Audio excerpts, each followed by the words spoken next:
भगवद गीता अध्याय 8 अक्षर ब्रह्म योग। कुरुक्षेत्र के युद्ध क्षेत्र में अर्जुन भगवान श्री कृष्ण से कई महत्वपूर्ण प्रश्न पूछते हैं। वे जानना चाहते हैं कि ब्रह्म क्या है, अध्यात्म क्या है, कर्म क्या है और अधिभूत, अधिदैव तथा अधियज्ञ किसे कहा जाता है। श्री कृष्ण अर्जुन के सभी प्रश्नों का उत्तर देते हुए समझाते हैं कि अक्षर ब्रह्म वह परम और अविनाशी सत्य है जो कभी नष्ट नहीं होता। अध्यात्म जीव के वास्तविक स्वरूप से जुड़ा है और कर्म वह सृष्टि चक्र है जिसके द्वारा जीवों की उत्पत्ति होती है। इसके बाद अर्जुन पूछते हैं कि मृत्यु के समय भगवान को ऐसे प्राप्त किया जा सकता है। श्री कृष्ण कहते हैं कि मनुष्य अंत समय में जिस भाव का स्मरण करता है वह उसी को प्राप्त होता है। इसलिए जीवन भर मन को भगवान में लगाना आवश्यक है। भगवान अर्जुन को बताते हैं कि जो व्यक्ति मृत्यु के समय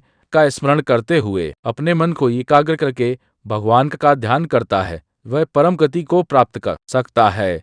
श्री कृष्ण यह भी समझाते हैं कि जो व्यक्ति निरंतर उनका स्मरण करता है और अपने कर्तव्य का पालन करता है उसके लिए भगवान को प्राप्त करना संभव है।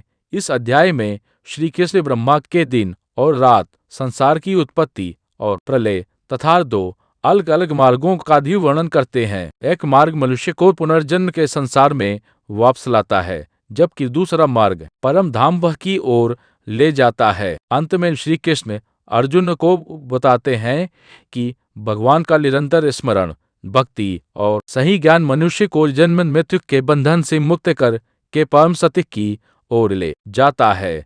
अध्याय 8 का मुख्य संदेश: जीवन भर भगवान का स्मरण और भक्ति करने वाला व्यक्ति अंत समय में भी उन्हें त्याग करके परम गति को प्राप्त कर सकता है।